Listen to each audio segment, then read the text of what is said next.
Good day, everybody, and welcome to another edition of the Military and Foreign Affairs Network. I am your host, the Voice of Reason. Today, we continue our ongoing coverage of the Russian-Ukrainian war. And we're going to start right off on the front lines where some of the most heavy fighting is taking place. Again, the Russians continue their drive towards both Bakhmut, and it's an endeavor to encircle and cut off Bakhmut from the Ukrainian ability to supply its forces in Bakhmut. And one of those principal objectives of the Russian armed forces right now is seizing control of Chasiv Yar, this area here. Again, this is one of the main and only, right now, supply routes in which the Ukrainian forces are able to reinforce and supply its forces, these very heavily dug-in forces, in and around Bakhmut. Now, if the Russians, again, are able to essentially cut off the Ukrainian ability to supply its forces in Bakhmut, it would only be a matter of time for those Ukrainian forces to surrender. And it's not necessarily a case in which the Russian forces would need to physically take control of this area here, Chasiv Yar, but to apply enough force in terms of artillery, mortars, rocket fire, again, to prevent any sort of supply columns from moving into Bakhmut. And that's kind of the situation we're looking at right now. But the Russian offensive continues both to the north, center, and to the south of Bakhmut, and those efforts continue. We also have new reports of new operations by Russian forces near Lyman. That is taking place, obviously, to the east of Lyman, and Russian forces are conducting probing operations to the east of Lyman. In the south, we continue to see a very robust buildup of Russian forces, specifically near Volodar and to the west of that locale as well, situated near Orikhiv, this locale. So what we're seeing is this much anticipated buildup by Russian forces to eventually launch what we believe will be a moderate level offensive operation, quite possibly in the neighborhood of spring. But again, we stand by our contention here at MFAN that the Russians are looking at ultimately a late summer major offensive against Ukrainian forces. Now, obviously, that could change. We could be wrong on that, but that is what we anticipate right now, given the size, the scope, and then, again, the ability of Russian forces to field new units. It just doesn't happen overnight. It just doesn't happen within a couple of weeks. What is happening right now in terms of the Russian Federation takes months. And we are seeing large-scale mobilizations taking place, the call-up of reservists, the call-up of conscription forces, also the promotion of volunteer service as well. So not everyone that is joining the Russian military is a conscript that is pressed into service. Look, Russia right now has hundreds of thousands of volunteer forces that have and continue to volunteer to fight in this ongoing war, as do the Ukrainians. The Ukrainian effort is probably more robust, and it started much earlier than what the Russians did. And that's why the Ukrainians have had this perceived advantage, because they have had a lot more personnel very quickly sign up. And then obviously the most important factor in all this war that is taking place is the assistance that Ukraine is receiving from the West, specifically the United States. Now, with that being said, I think it's very, very important for you, the viewer, especially here in the United States, to understand where your money is going or where your money may not be going. And yes, it is your money. So I want to talk about the $50 potato. What is a $50 potato, and why would anybody buy a $50 potato? Well, I'll explain. There is systemic corruption in Ukraine.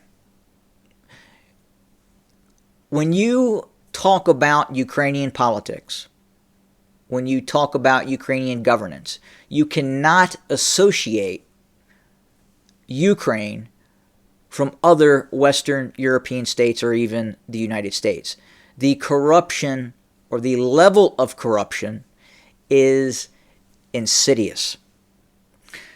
And what is happening is that as the United States hands over large sums of money to the Ukrainian state, the Ukrainian military then seeks to produce, let's say, rations for its soldiers. And in those efforts, the Ukrainian state ends up buying bulk amounts of potatoes for exorbitant prices. And we know now that Ukrainian companies in Ukraine selling bulk foods to the Ukrainian military were indeed charging the Ukrainian government incredible amounts of money, in some cases $50 a potato. Now, we've heard that in the United States about the $100 hammer or the $1,000 toilet bowl, and obviously that is part of black funding, dark funding, the need of the United States to hide certain amounts of spending as those monies are directed to other endeavors. So a bit different. Yes, does it happen in the United States? Absolutely. We have seen it even in what happened in Iraq as well. But again, Iraq, another case example of an extremely corrupt society. I would say that Iraq is much more corrupt than even Ukraine. So I didn't want to compare and contrast and equate Ukraine to Iraq. That's a bit harsh. But nonetheless, it is significant. Now, the assistance to the Ukrainian military in terms of direct infusion of military assets. So what are we hearing?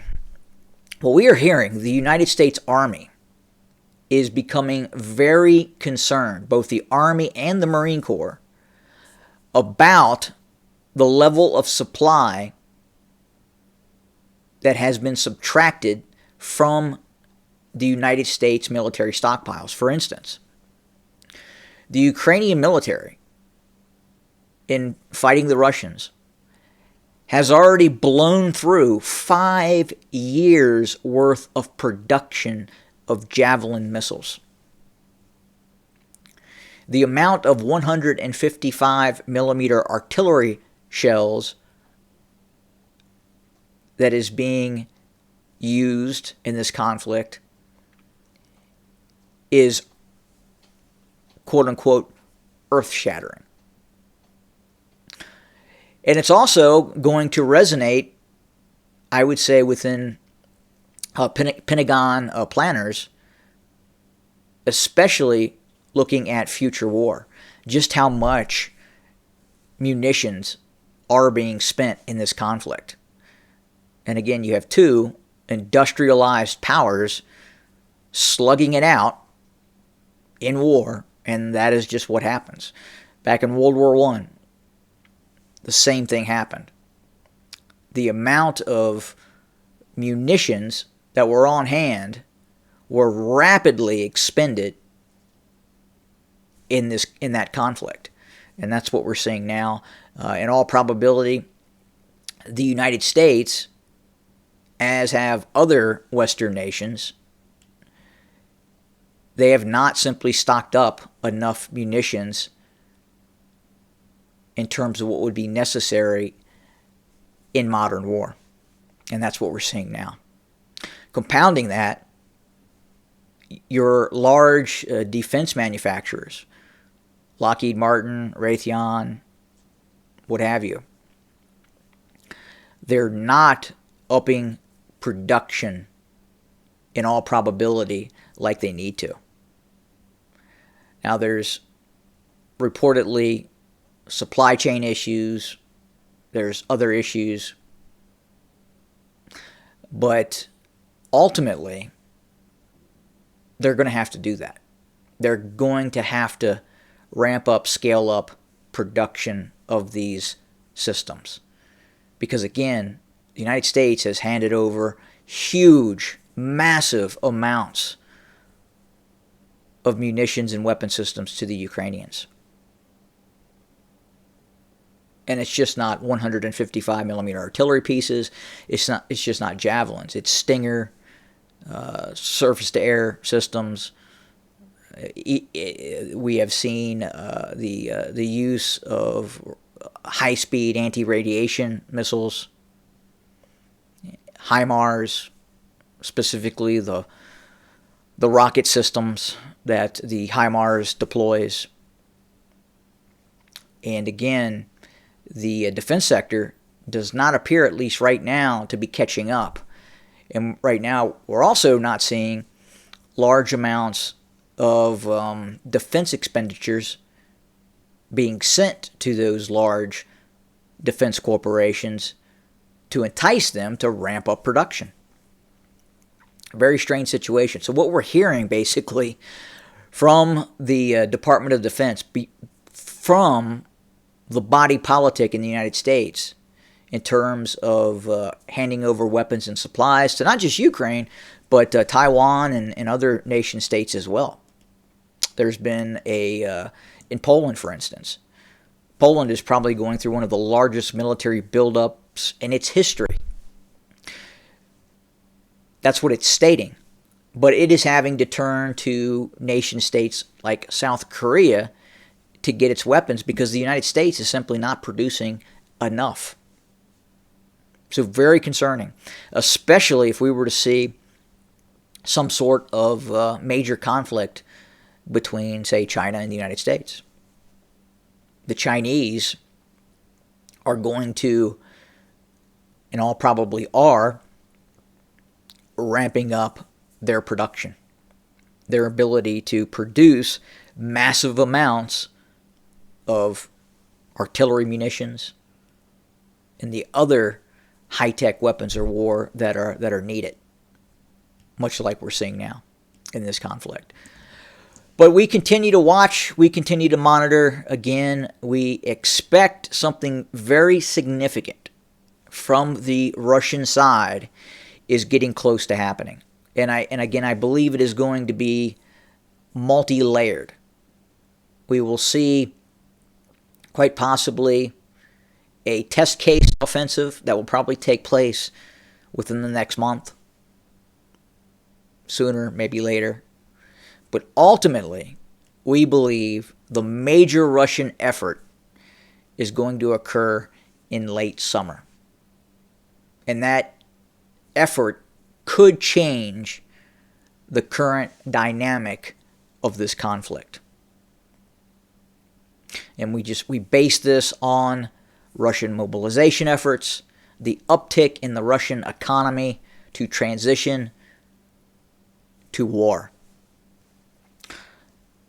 One other final note, we have heard reports of reconnaissance operations by the Ukrainian side crossing the Dnieper River. So why are the Ukrainian forces in small boats and dinghies crossing the Dnieper River?